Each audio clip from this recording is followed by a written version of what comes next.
Up to this point, I've been painting Romeo as the greatest of libertines, as though the only thing that he really desires is to tangerate someone else, is to touch someone else, to have sexual license with someone else, or to dominate over the world. But Shakespeare never makes one-sided characters. His characters are always very complex psychologically.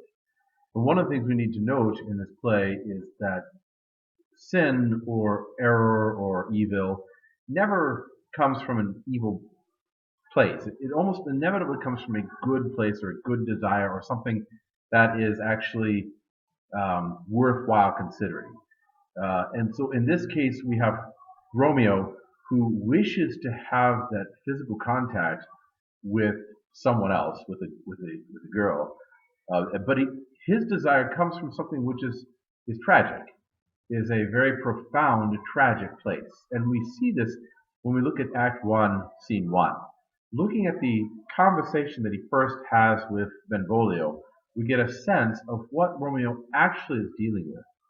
His father has said earlier, Montague has said earlier, that Romeo comes home and locks himself away in his room and won't talk to his parents, and is dark and gloomy and brooding. He's not dark and gloomy and brooding, though, over not having a girl. At least not, that's the only thing he's dark and brooding over. He's really brooding over something far more profound. It's that profound thing which appears here in Act 1, Scene 1, in the exchange between Benvolio and Romeo. Benvolio asks what saddens Romeo. And Romeo's response immediately is, not having that which having makes my days short. And then Benvolio says, are you in love? And Romeo says, no, I'm out of love, well, out of her favor, where I am in love. So his initial response is that he doesn't have that thing which having would make his days shorter. Right now his days seem long and gloomy because he doesn't have that thing. And Benvolio immediately turns it to love. And Romeo says, yes, it's because Rosalind essentially is not giving me her love. But there's more to it than that. Even if Romeo doesn't recognize it, his words betray that there's something deeper than that. There has just been a brawl in the town, in the local neighborhood, and there are corpses lying all about. There's a mess, blood, the signs of the struggle. Romeo then coming up doesn't notice the struggle at first, and he's so immersed in his own faults that he doesn't notice that there's been something going on in the nature of a fight.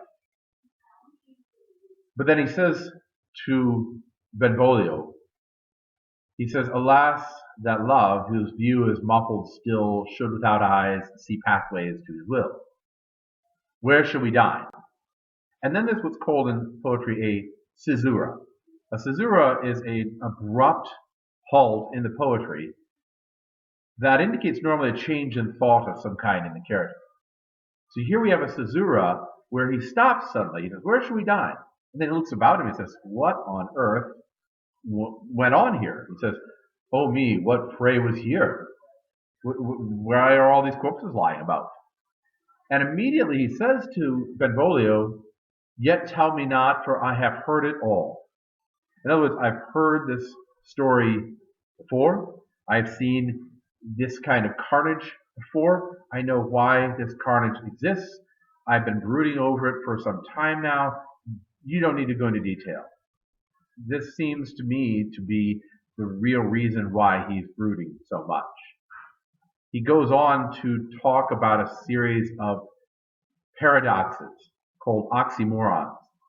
And these oxymorons that he brings up in the next few lines indicate that his thought is only partially on the erotic, the desire for love or sexuality.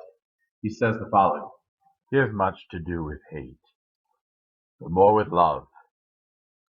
Why then, O brawling love, O loving hate, O anything of nothing first create, O heavy lightness, serious vanity, misshapen chaos of well-seeming forms, feather of lead, bright smoke, cold fire, sick health, still waking sleep.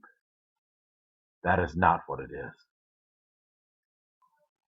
Well, what that means is that if he is seeing the world as brawling love and loving hate and of serious vanity and feather of lead and bright smoke, what he's brooding on is the paradoxical nature of existence. The fact that we live in this very violent world and a world of pain and suffering and sorrow. Why do we live in such a world? Why is our world so filled with misery and distress and sorrow and eventually death? And if it is filled with that, why is it that at the same time we have these longings for something beautiful and bright, noble, beyond this world? Why, if the world is evil, do we long for good or even have an inkling of good?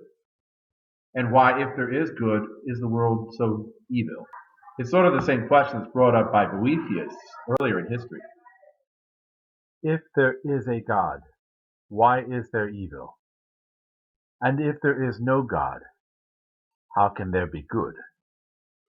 And to this, then Romeo says, "Do you laugh at me? Dost thou laugh, cuz?" And Benvolio says, "No, rather, I weep. I weep at what you're saying, because I feel the same thing. I weep at your good heart's oppression." And I think that this is really the heart of the tragedy of the play. Romeo is a young man, probably 16 or 17 years old, and he is just awakened within the year or two, perhaps, to the fact that the world is a cruel place. The world is a dark, cruel, mean, oppressive, almost sadistic place. What kind of deity would create a place like that? What kind of God would create a world where humans suffer and kill each other and inevitably uh, uh, endure a world of such intense pain? Is that a good God or is that a sadistic God? And if, for instance, the world is nothing but pain, then how is it we have an inkling of a good God at all? Are we just deluding ourselves? It's really, to some degree, it's the question of the human race that Romeo is brooding on. He's just waking up to this question. Dealing with this question makes adults. If you wrestle with this question and deal with this question, you begin to take on a much greater seriousness, a seriousness of real adulthood. Children, for instance, think the world is bright and beautiful and everybody loves them. They think that their mom and dad know what they're doing, everything's in its place. That basically what the world is a beautiful, good place. And they don't consider the fact that there's actually evil out there in the world. At some point in life, we all have to reckon with the idea that the world is a cruel place. We wake up to the idea that parents don't know what they're doing, that people die, that people suffer, that people cause cruelty to one another, that natural disasters occur and cause great suffering, that disease occurs, that death occurs to everyone eventually. And these dark and brooding thoughts weigh on us very heavily. It means being kicked out from the Garden of Eden. The book of Genesis talks about this. The Garden of Eden is really a place where everything's perfect and God is in his place and man knows what he's doing. And at some point, awakening to the knowledge of good and evil, taking that fruit into us, causes us to be banished from that world of childhood. We can never be children again in the same way. And that's sort of what's happening to Romeo. And yet at the same time, he longs for something beautiful. He longs for something sensuous, some world where everything's perfect and everybody loves him and everything that happens to him is good. Well, that's the world of, in some ways, of fantasy, the world of sexuality, the world of fantastical existence. It doesn't actually exist. Romeo wants it to exist, but it doesn't exist. And his longing for it to exist prevents him from really accepting the world as it is. He's not a realist yet. He's still a romantic. And he wants to bend the world to his desire for this good thing. So I go back to that theme again, that lust in Romeo. is not lust as we think it now. It's not just simply sexuality. Sexuality is in some ways the tip of the iceberg. It's like that's the response of somebody who's longing for this world of beauty and happiness, unalloyed with any kind of sorrow or misery. Real love accepts the misery, the weakness, the failing of the world, and still loves and enjoys being alive. Lust wants to eradicate all the suffering and horror and misery of the world in order to have this peaceful, warm cocoon of sensuality around you where everything's perfect. And thus humans become these sort of contradictory creatures. Romeo brings this up later on in the lines, and he says, Love is a smoke raised with the fume of sighs, being purged, a fire sparkling in lovers' eyes, being vexed, a sea nourished with lovers' tears. What is it else? A madness, most discreet, a choking gall, and a preserving sweet. and here perhaps Shakespeare's right. Perhaps love is a smoke raised with a fume of sighs. Maybe love is itself desiring something which is paradoxical. It is fire sparkling in the lover's eyes. It is a sea nourished with lover's tears, and we're abandoned on that sea. It's a type of madness to desire dreams, to desire things that are more beautiful than this world. In some ways, maybe that is a type of madness, and it ends up choking us to a certain degree. And then finally, Romeo says, I have lost myself. I am not here. This is not Romeo.